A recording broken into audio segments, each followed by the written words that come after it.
Welcome, everyone. We look forward to interesting interaction today. Just want to let everyone know that we have a great group of panelists. I'll introduce them here shortly, but feel free to make it interactive by including questions in the chat boxes on the platform that you're utilizing, whether it's Zoom or via LinkedIn, and we will try to address those as we go through the webinar or at the end. We're here to talk about how virtual acute care is changing and what are some of the emerging technologies and solutions that we expect to see by 2030. And for our discussion, we have three different participants that I'd like to introduce at this point. First up, we have Karsten Russell-Wood. Karsten is the Chief Marketing and Experience Officer for Equum Medical, and has a great background, been friend of Frost & Sullivan, I guess, in different roles over different times, but we look forward to interaction. Karsten, can you tell us a little bit about yourself? Greg, thanks very much. Nitin, Sarah, appreciate being on this panel. Good morning, everyone. Karsten Russell-Wood, Chief Marketing and Experience Officer at Equum. About 4 years ago, as we saw the COVID pandemic winding down, I made a very purposeful move from technology to workforce, because workforce to me is actually all of hospital operations hinges on a successful and stable workforce. So very happy to be here and look forward to sharing feedback, not only on my experience from GE and Philips, but also now helping health systems provide the workforce to keep technology ramping up. Thank you, Karsten. And additionally, we have another thought leader that we'd like to bring in and introduce. That's Sarah Quiring. Sarah is the product manager at Avasure and has her own perspective. Sarah, can you tell us a little bit about your background and where you're coming from for this discussion?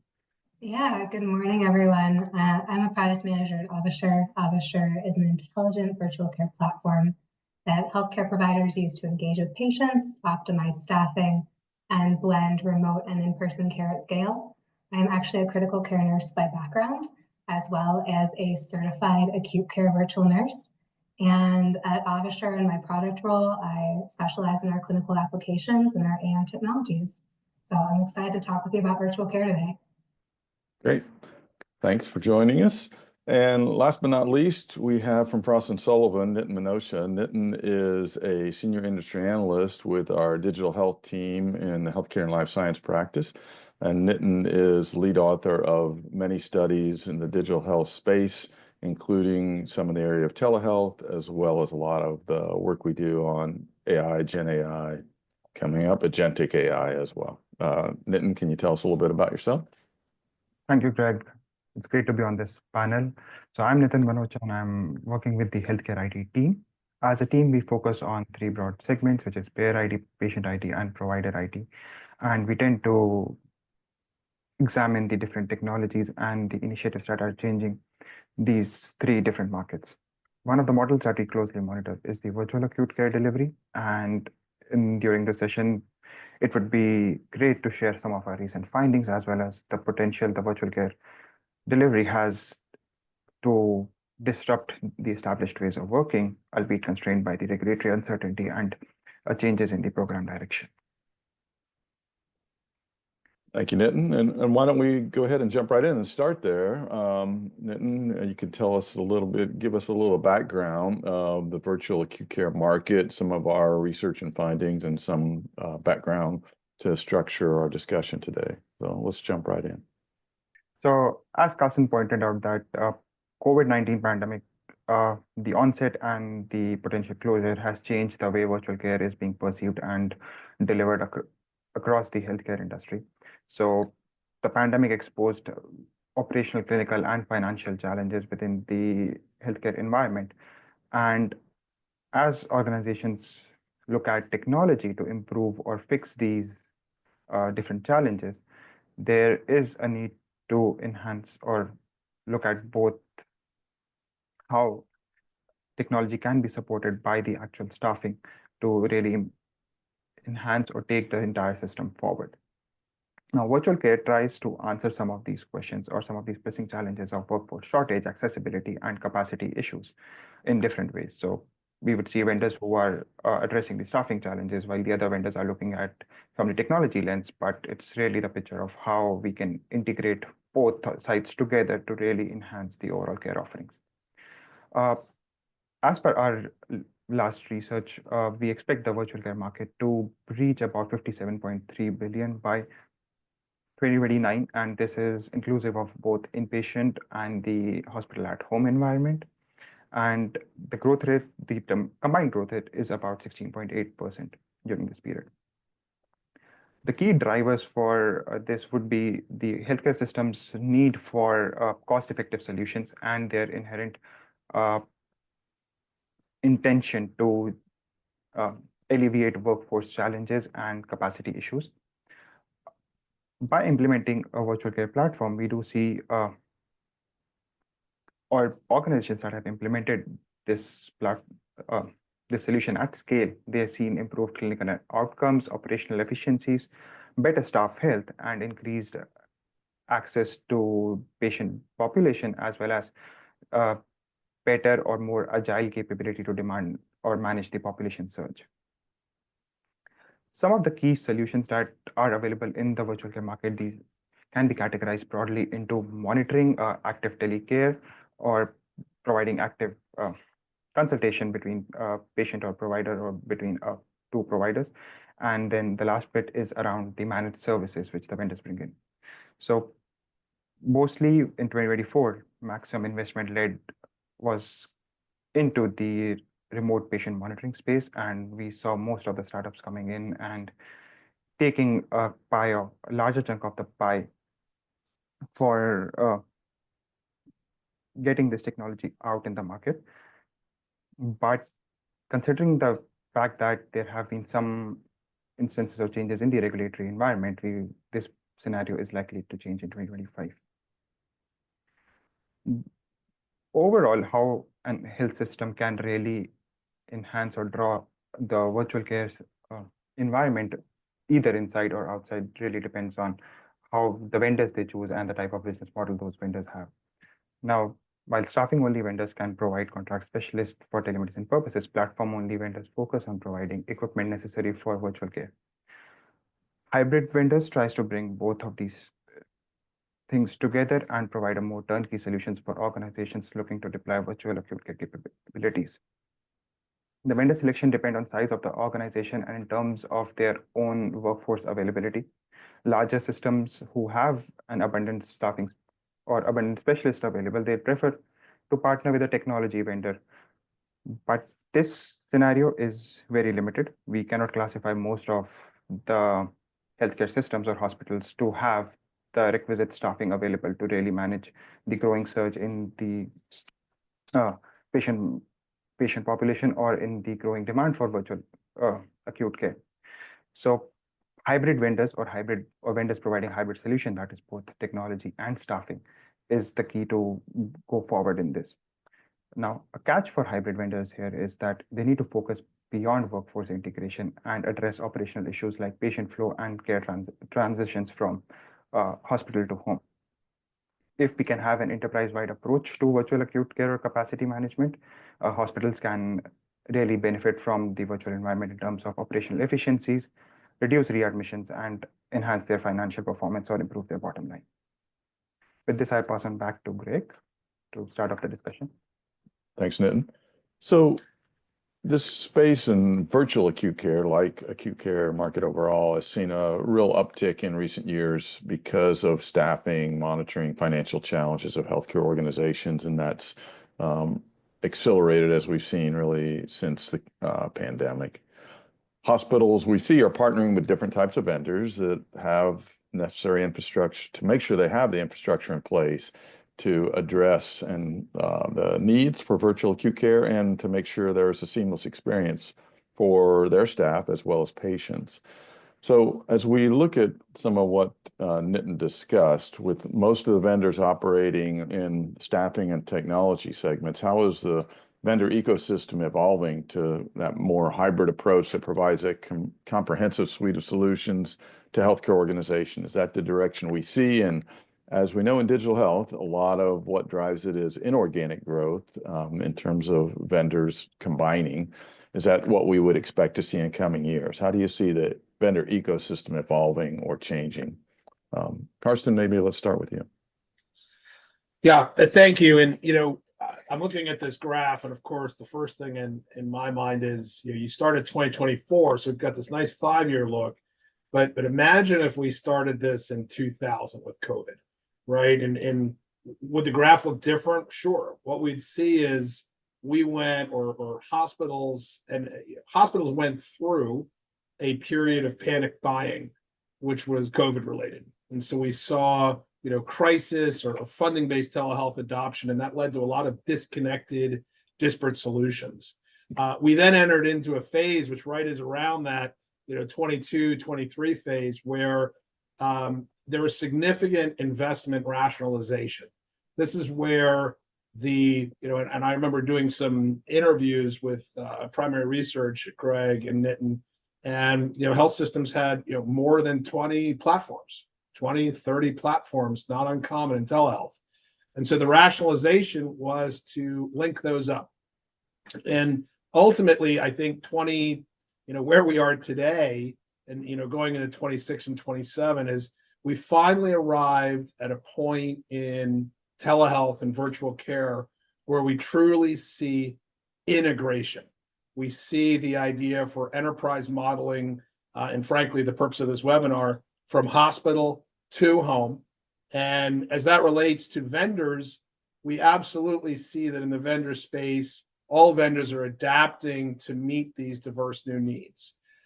These needs are coming because, in COVID and post-COVID, vendors in general typically focused on one or the other, staffing or technology, in the 3 pillars of telehealth: people, process, and technology.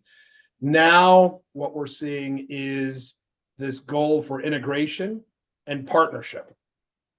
Here at Equum, for example, we're increasingly partnering with technology companies to create a more robust and all-in-one virtual care platform. And the reason why is hospitals want a single disintermediated partner that begins with whatever that burning platform is, and then can expand creatively and purposefully to the other areas. And I'll call out Avishar here is obviously a leading partner of Equum's.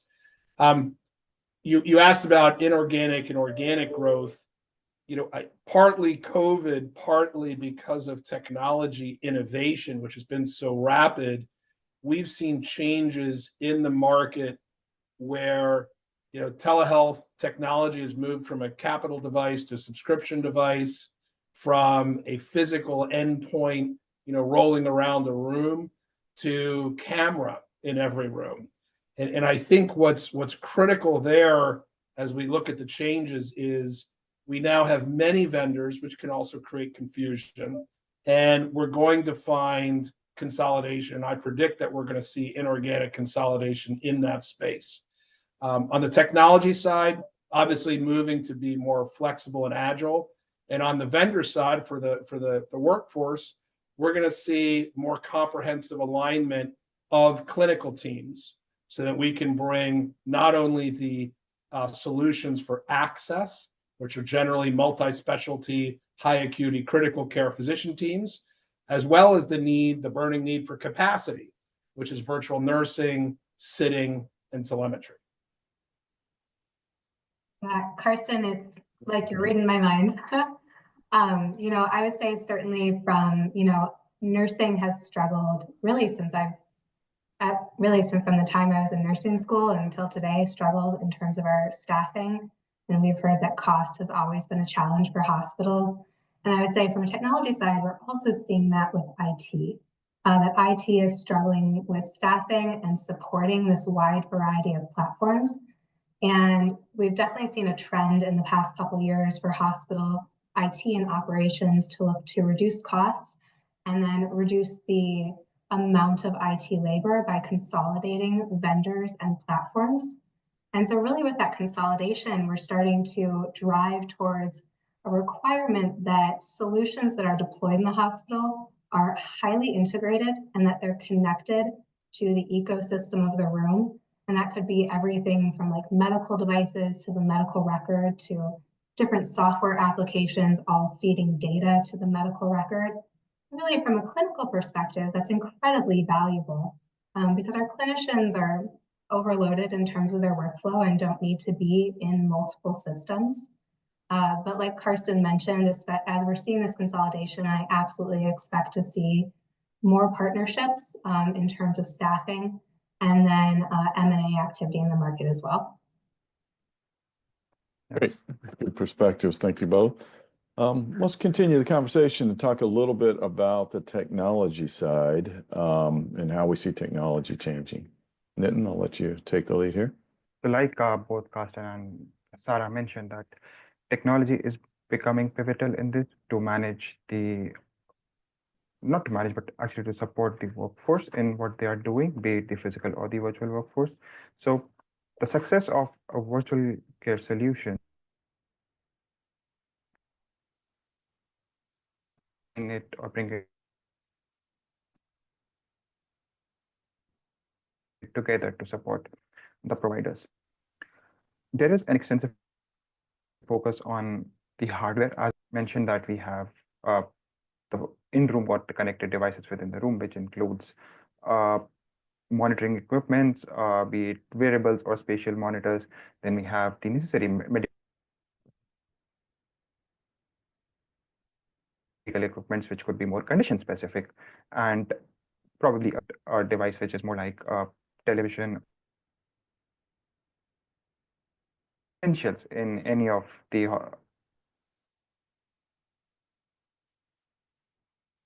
hospital room.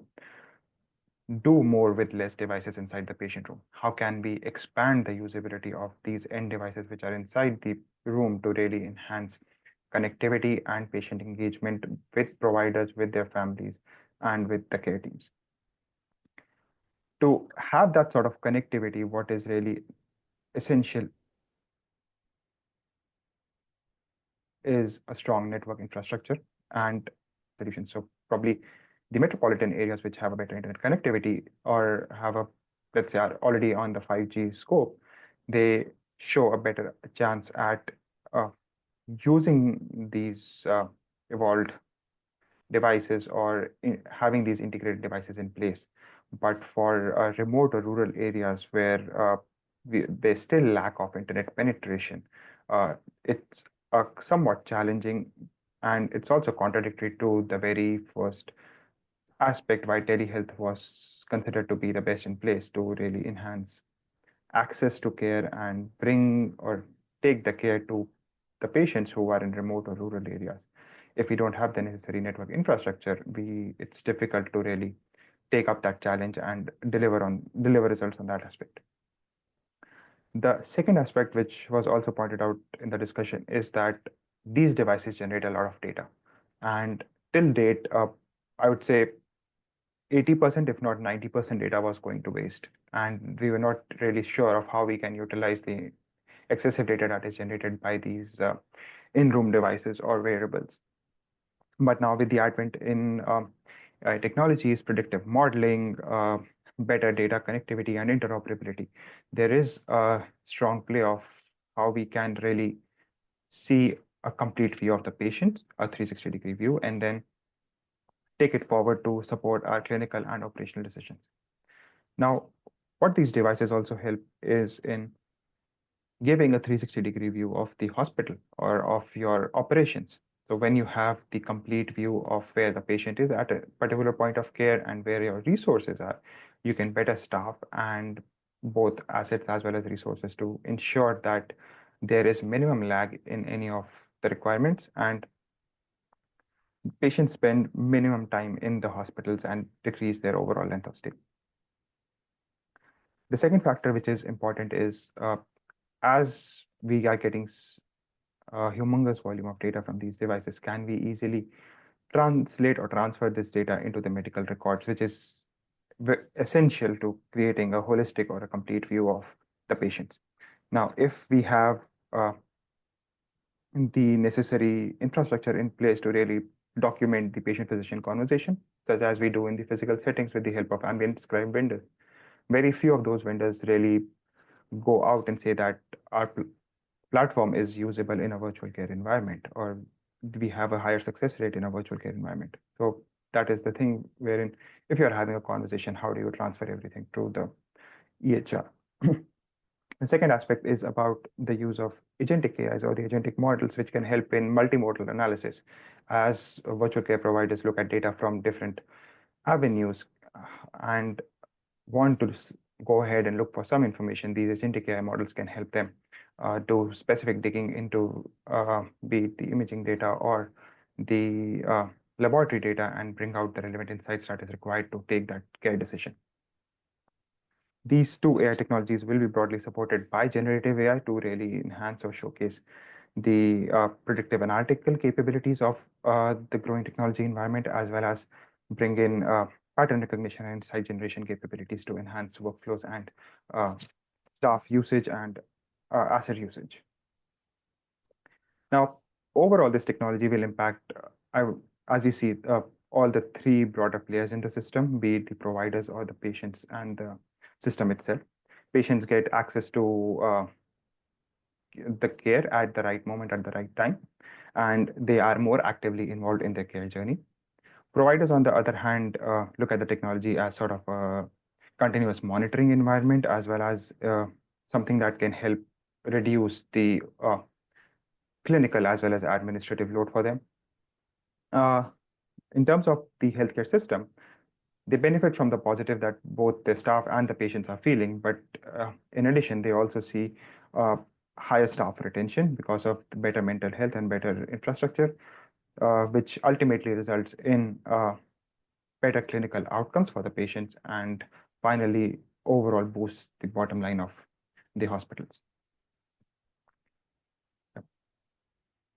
Over to you, Greg. We've seen technology advancement enabling vendors to address a larger set of organizations and provide a more insightful model that can support staff, provide more information, more actionable insights, and it also helps administrative teams to manage the workload. The question for the thought leaders here is, what do you see as the complementary hardware and software technology that is necessary to build a successful virtual acute care environment? And what kind of progress have we made to date in having this sort of base infrastructure in place across organizations? Are we there yet, or is that still a work in progress? And I think, Sarah, from your perspective, with a nursing background, that nurses are always concerned about that IT component. How do you see this playing out, and are we there in terms of what we're able to put in place across the organization? Yeah, that's a great question. I'd really say before COVID, telehealth and virtual care in the inpatient side was really very limited to point solutions, and they were point solutions based on specific workflows. So I might have a mobile device for a teleneurologist, and only the teleneurologist used that mobile device. Or I might have a mobile device for virtual sitting, and that was exclusive to sitting. And really with COVID, I've seen significant changes in the market to hospitals as they're consolidating platforms and vendors. They're really looking to have a singular connected device in every patient room that improves workflow, right? So as a nurse, I don't need to go and find a device, plug it in, make sure it's powered on, work completely unconnected from the medical record. There's really a desire to have that singular device that's either hardwired or supported by a robust Wi-Fi network. And that singular device is connected to the television, it's connected to nurse call, it's connected to my EHR, so that really as any sort of virtual care provider, whether I'm a physician or a case manager or a virtual sitter, I can have that same in-room experience that I would just like I was standing next to the patient.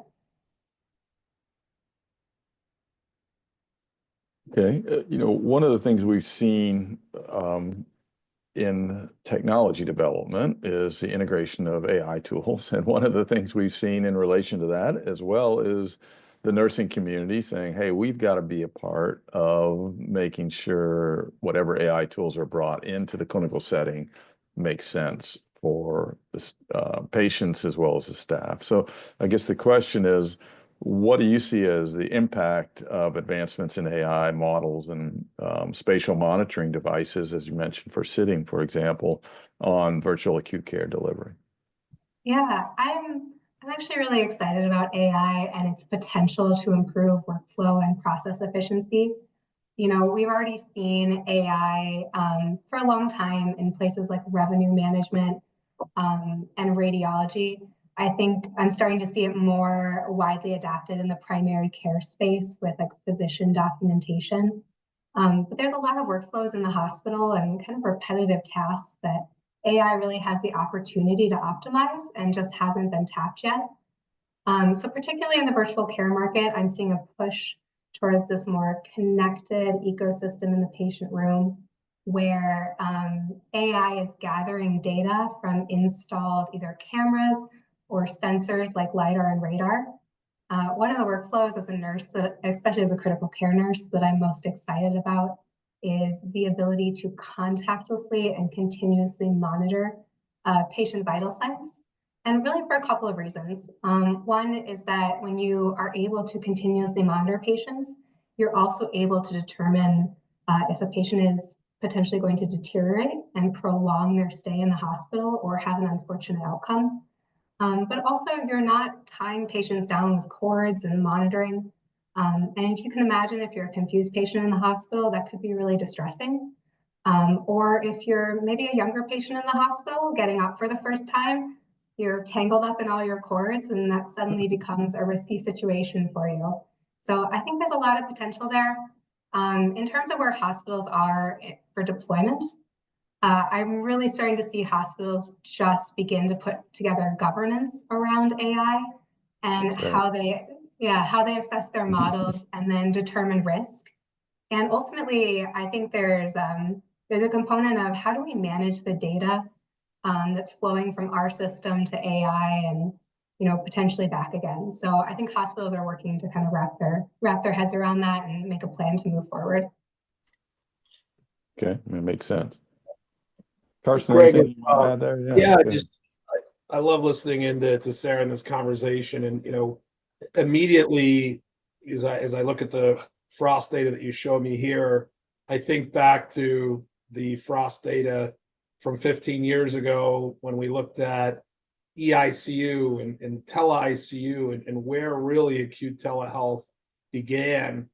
And that journey is one where I would say we're in telehealth today, not because we can, but because we have to.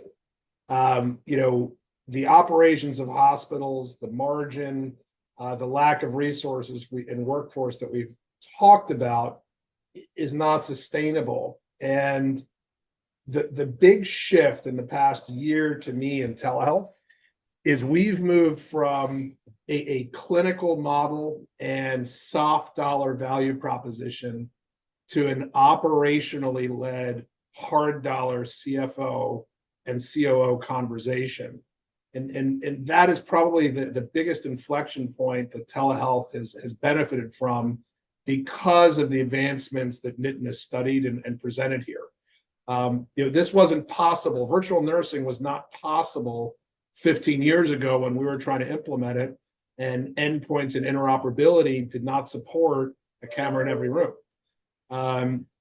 If I look at even 6 or 7 years ago, best in breed technology like Sarah spoke to allowed for excellent outcomes in a specific siloed care venue, but the bottlenecks that were created then downstream or even upstream weren't able to be overcome. So, my view of this today is, when I compare today versus a decade ago, after meaningful use, the executive conversation shifted to where, the EMR was at the executive table, driving investment decisions and care management. Today, virtual care is also at that table. And as those executives are considering the application of telehealth to solve the challenges, it is the operational dilemma of access to care and capacity of the patients that we have to manage more efficiently. AI, to Sarah's point, and just coming out of HIMSS, it was exciting seeing all the different vendors, seeing all the different innovation that was out there. When I compare that to hospital investment, we are still trying to rationalize that enterprise investment in digital health to create the smart hospital story. And AI is not a solution, it's a tool. And where the tool is tested, we're seeing confidence in deployment. As Equum, as a provider workforce organization, we see that AI could demonstrably change provider productivity and satisfaction. And so we also, outside of technology, see AI to be something as exciting as Sarah explained. Yeah, and I think that's part of the governance challenge is, as you described, AI as a tool, not a solution. So your vendors are already including it in many of the solutions you already have in your facility.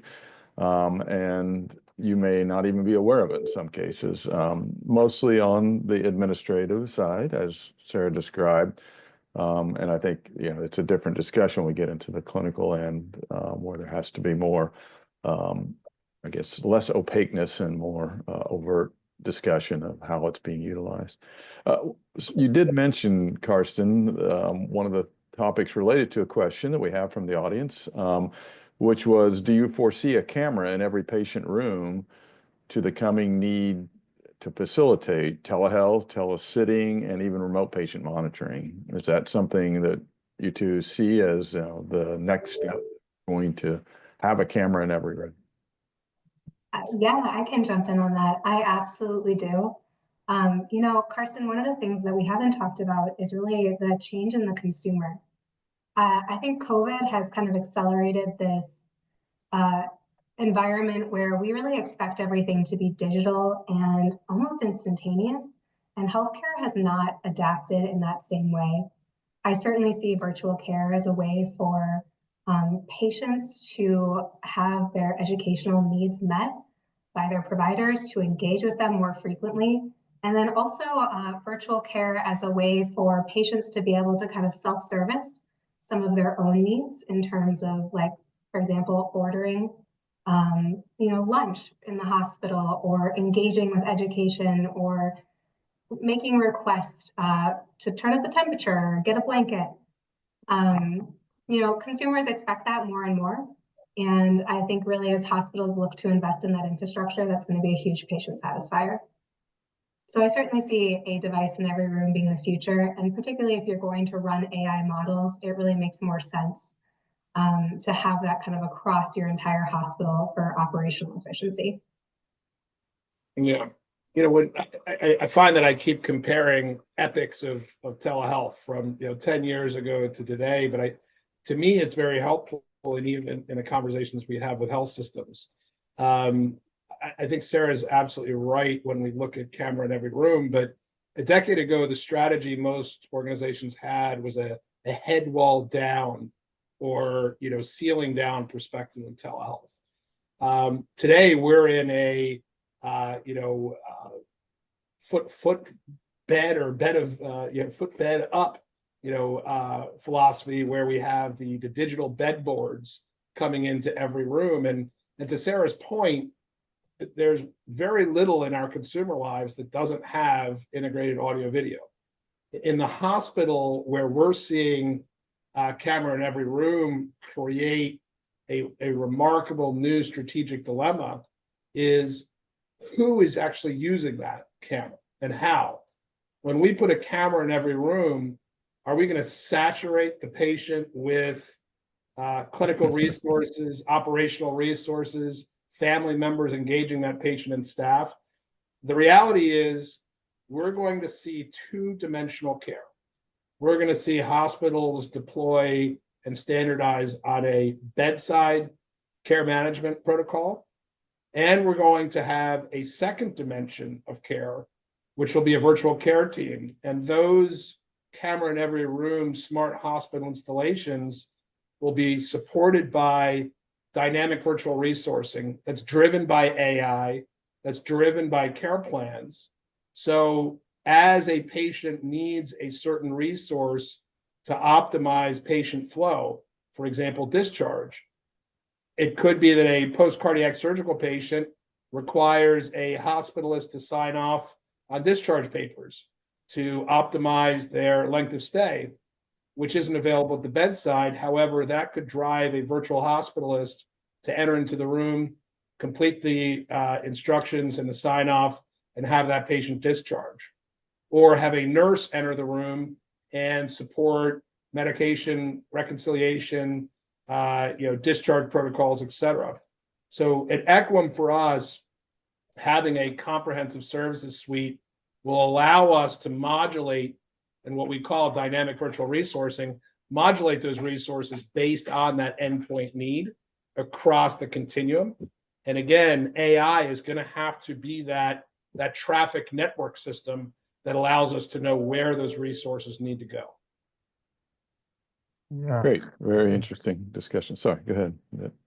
Sorry, yeah, I would just like to piggyback on Carsten's idea here that yes, the physical environment and the virtual environment or care environment will be run as two separate business models within the hospital and will each require their own complementary technology. So for physical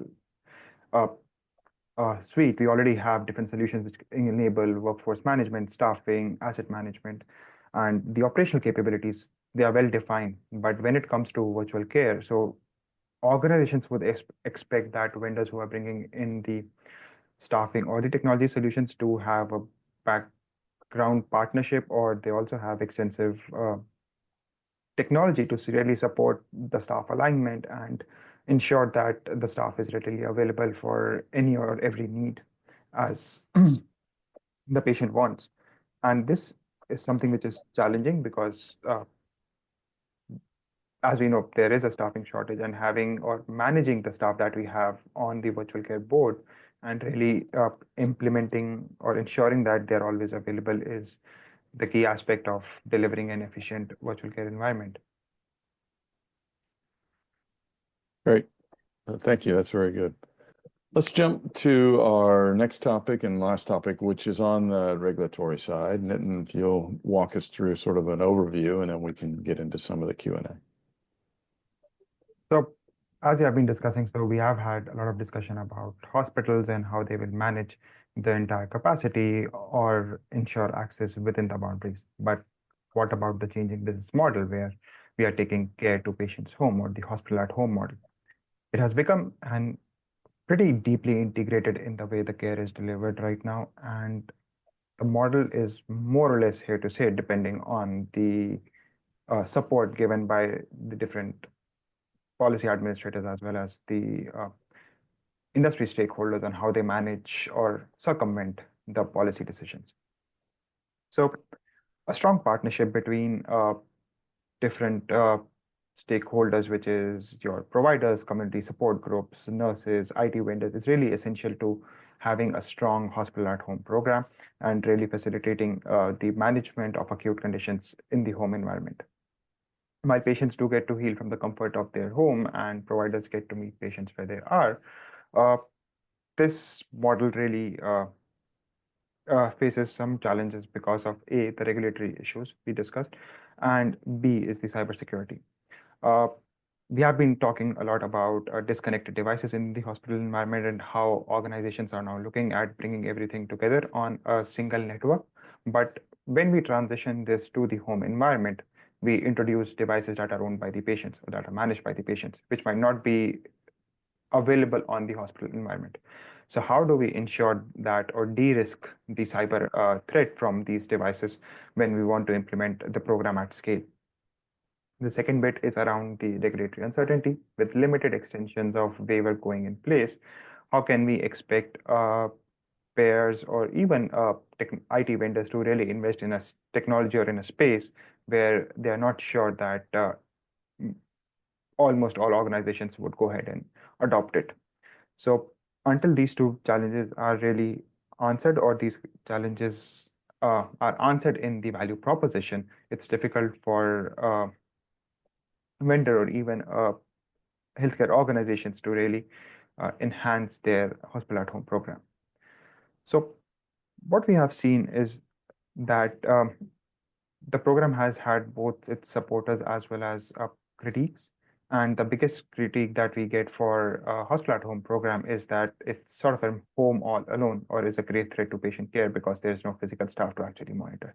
And I think that is where the virtual care comes in, and the virtual acute care, the virtual technologies and the virtual workforce comes in and provides the solution to how we can quickly address these challenges based on the close integration with the physical workforce, as well as having the physical services available to the patient as and when required, or having that intervention with the provider available as and when required. The success of this really depends on running some co-pilots and really ensuring that everything is in place and supporting the expansion with the help of evidence-based measures. One of the things that we do require in a hospital at home program, which is currently which is opposite to what the program is actually about, is how do we enroll a patient in this? Right now, it's more about physical assessment at the hospital or at the provider clinic. But considering we want the patient to remain at the comfort of his home, how can we bring in virtual teletriage or virtual recruitment capabilities for the at-home program? This will become and should become in mainstream, the virtual teletriage, to really enhance the applicability of the at-home care programs.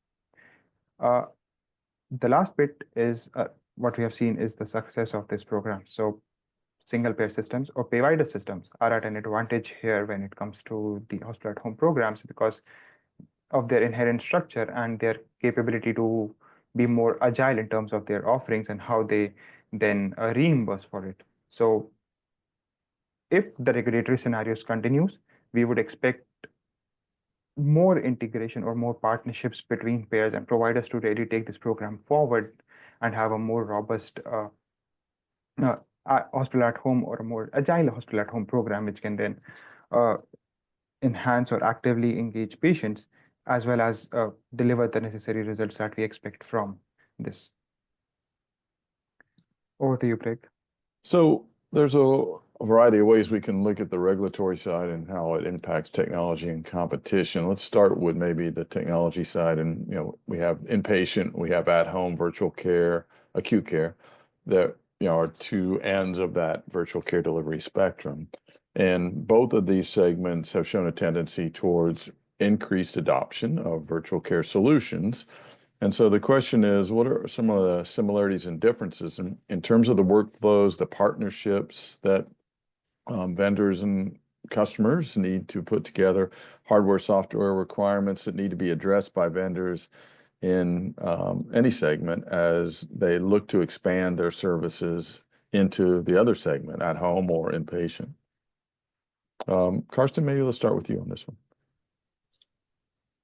Yeah, I spent 2 years as the portfolio leader for Philips's post-acute and home business, just going through COVID. And for me, following high acuity care from the ED and ICU to the med-surg in the home, to your point, really helped me understand how those two areas have been different segments for a long time.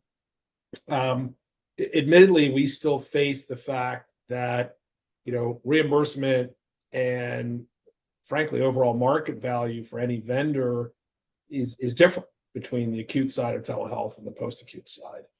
I believe the biggest transformation there is health systems are starting to realize the value, the operational value of level loading their bed capacity so they can make sure that the high acuity, high CMI patients are utilizing the inpatient resources, while patients that admittedly no survey has ever said, I'd rather be in the hospital than home, align with what CMS has so progressively supported with the acute at home program, and allowed these patients to build a confident network of care through the home. Some of the most remarkable growth in that space has been post-COVID. And I would say what's actually helped it is a technology revolution in wearables. We're now at a point where not a wearable isn't something that has to be plugged in. You don't have to use traditional, RPM programs where you step on a scale and put a blood pressure cuff on every day. You can have a 60-day, 90-day wearable that you put on and you forget about, like a Band-Aid, and you continuously have uninterrupted monitoring and management. I think, again, what will continue to drive post-acute and home is the current, progressive stance on reimbursement. And I would say hospitals realizing that we are moving past this concept of a gleaming tower where if you build it, they will come. We want decentralized, higher acuity care to be possible. And through technology today, it is possible. Okay. One of the things you referred to is the reimbursement side, and here in the U.S. with the sort of budget compromise that we saw push through in the last couple of weeks, we now know that there will be an extension of telehealth waivers that started back in COVID for both acute at home, as well as, of course, don't need waivers for the in-hospital, but let's talk about a little bit about the extension of waivers for telehealth that go outside the hospital. So far, we've only seen really that short-term extension. Congress has not addressed really a long-term issue there. Sarah, do you think that's a positive or negative towards how the industry and the buyers will view telehealth solutions at home? Yeah, I think certainly in the short term, it throws some uncertainty into the market. In the long run, though, certainly as a consumer, I would prefer to receive virtual care. Like we talked about, really the world has accelerated to a place where I can access so many services digitally. And especially as Gen X and millennials start to engage more with the healthcare system, we're really going to come with those expectations that I can access a provider from my house, or even possibly that I can receive hospital level care in my home. So in the long run, I don't see a virtual care diminishing in importance, particularly because I think it will actually be largely driven by consumer demand. In terms of the virtual acute care at home, today there's really very limited selection criteria for those patients. We're not seeing particularly ill patients in the home space, but like Kirsten mentioned, I'm hoping that with reimbursement for wearables and with greater wearable technology, we'll actually start to see more acute patients being taken care of at home, hopefully reducing some of those like readmissions to the hospital or infections that they're seeing in the hospital. So I think there's a lot of potential for our healthcare system, maybe a little uncertainty in the short term, but in the long run, we really have to find ways to operate more efficiently because we have an increasing population who will be engaging with our healthcare system, and they're coming into our hospitals and into our offices in much more acute states than they ever have been in the past. Okay, interesting. We have a question from the audience around this topic, which is on a global basis, how do we see the regulation of virtual care globally, including data protection, which is obviously a concern from the patient side, as well as, of course, providers as well. Anybody want to jump in on that one? Yeah, I would say probably I couldn't really answer globally, but I'm certainly in the US market. Especially with AI technologies, data protection is first and foremost in hospitals' minds of how do I protect my patient data make sure that I'm in compliance with HIPAA regulations and protecting my patients. I would say the key challenge to really developing AI technologies is that we actually need access to kind of combine data from multiple hospital systems.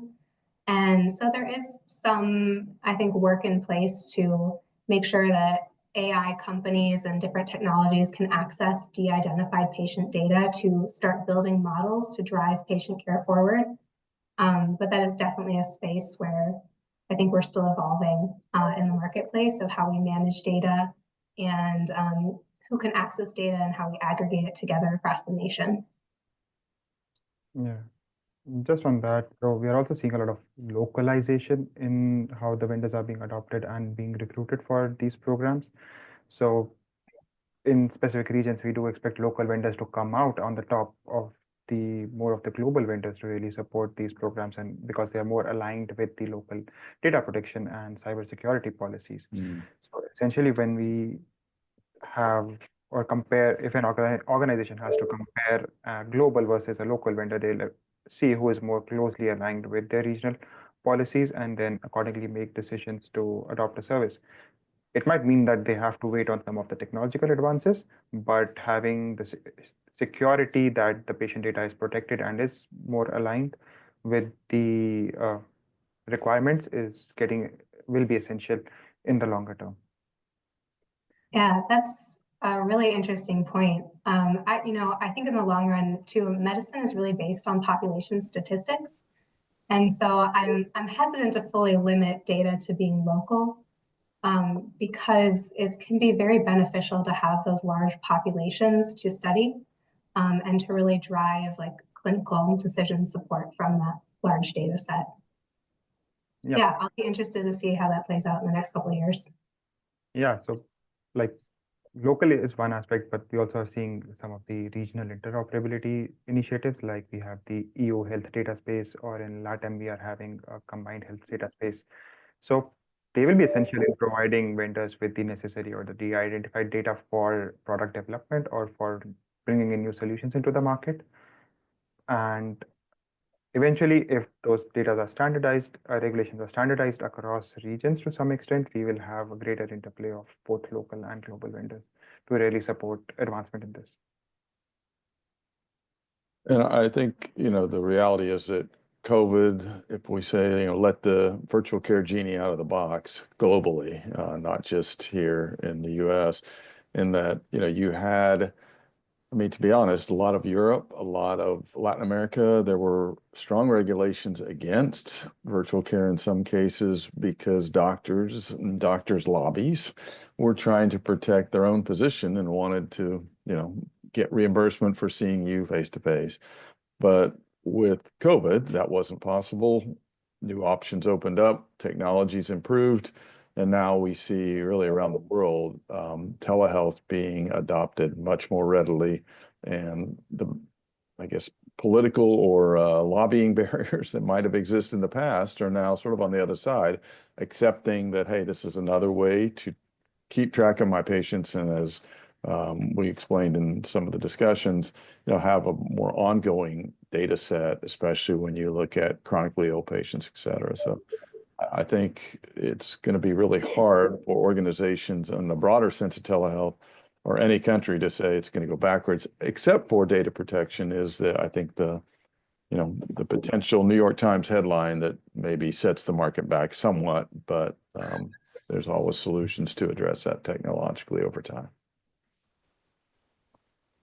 Okay, I think we do not have other questions from the audience. I don't know if there's anything that anybody wants to say before we close in terms of closing views of how we see the future developing. Yeah, I'll just once again just echo the appreciation to connect the dots here on acute virtual care. I think it's such an important time, when I look at American Telemedicine Association, when I look at other organizations that have a member audience that's trying to decide how to deploy telehealth and virtual care at scale, we're going to all look as a community to Frost & Sullivan to help provide the evidence and the research to make us more confident in our decisions. I think we are at an absolute inflection point in telehealth adoption, and most specifically, that has to do with hospital operations. Makes sense. Okay. Well, with that said, we look forward to that continued discussion. You can feel free from the audience to reach out to our thought leaders here as well as ourselves for more information or to continue this discussion. So we look forward to that going forward.